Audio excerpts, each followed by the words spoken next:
Yeah, since this is just sort of an interesting live-action version of a manga slash anime, I wanted to start with a question that was, what are your guys' favorite live-action manga slash anime adaptations? I'm gonna start with Austin.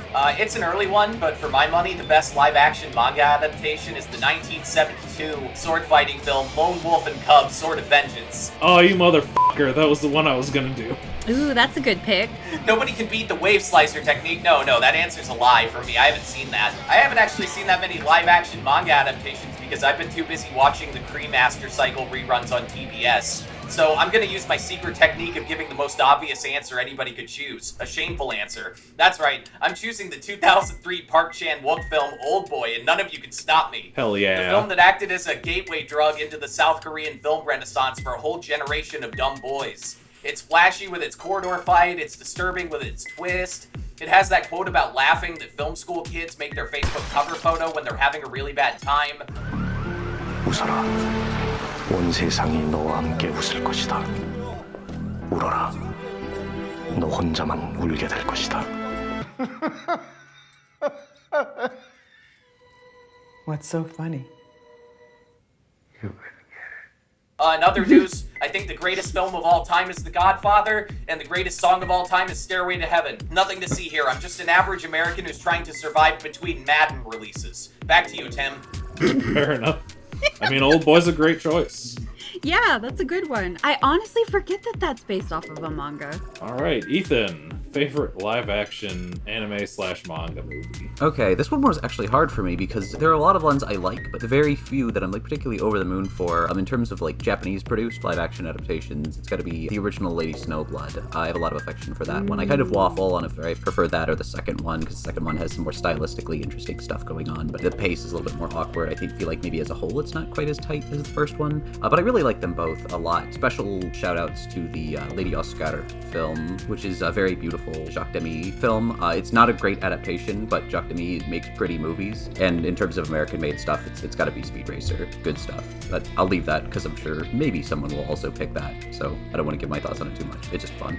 All right, Angie, as someone who pretty much exclusively watches anime, except for when I sit you down to watch Hereditary or something, I know you were having a little bit of trouble with this one, but why don't you just kind of tell us about the live-action anime adaptation stuff that you have seen? Yeah, so I had like a little bit of like a crisis because I started thinking about what have I seen, and the only ones I've seen are the live-action Attack on Titan movie and then the Netflix Death Note, and both of those are terrible and I'm nowhere near my favorite anything.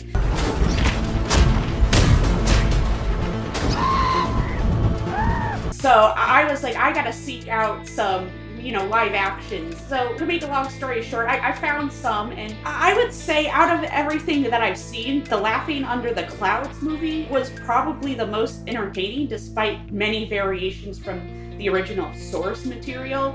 It takes place during the Meiji Restoration, where there's some sort of unrest between people who don't really like the westernization of early Japan. So it's got like that historical fantasy sort of vibes to it because there's like the whole curse of the Orochi, and the Orochi is going to be reborn within a human vessel. So you got fantasy, you got like historical, you got like fights. So it's got all the elements for a fun movie, despite the anime being vastly superior version of the story. I at least had some fun watching that. Nice.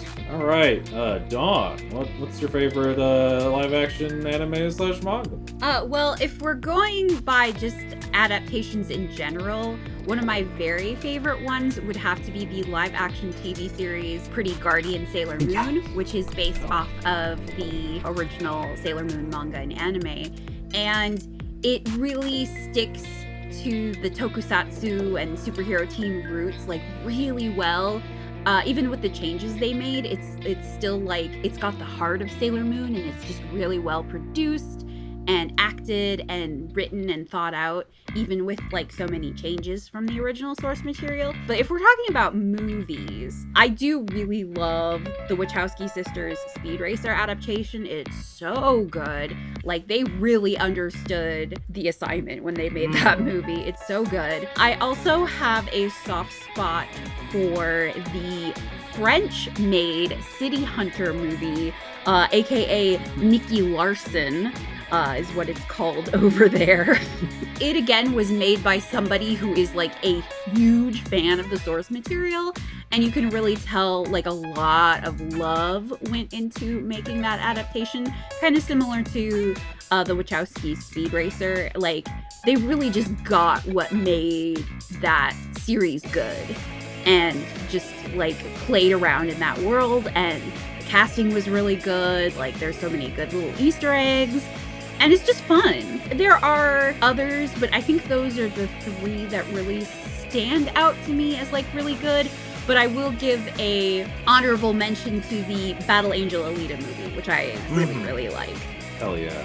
Yeah, all great picks. I am going full speed ahead into Lone Wolf and Cub. That one is just it's such a good movie. I haven't read the manga, but like I love the Lone Wolf and Cub movies, specifically the first two, Sword of Vengeance and Baby Cart to the River Styx. Both of those are great. I got to see the Shogun Assassin edit at the Late Night Grindhouse screening last year. Thank you, Andy Triefenbach. It was a blast to see on a big screen with a crowd of people. And it was like a mystery movie thing too, so like as soon as you just hear the kid going, when I was little, my father was famous. He was the greatest samurai in the empire. everyone's just like, yes! It was awesome. Oh, I bet. That sounds fun. Do you want to watch a video with me before sleepy time? Oh, yeah, I would love to. Which one do you want to watch? Shogun Assassin. No, BB. Shogun Assassin is too long. No, it's not. Incredible movies. They went on to inspire so many things, including the Mandalorian. It's just great stuff. And speaking of great stuff, we got a movie to talk about today. Animal World, baby.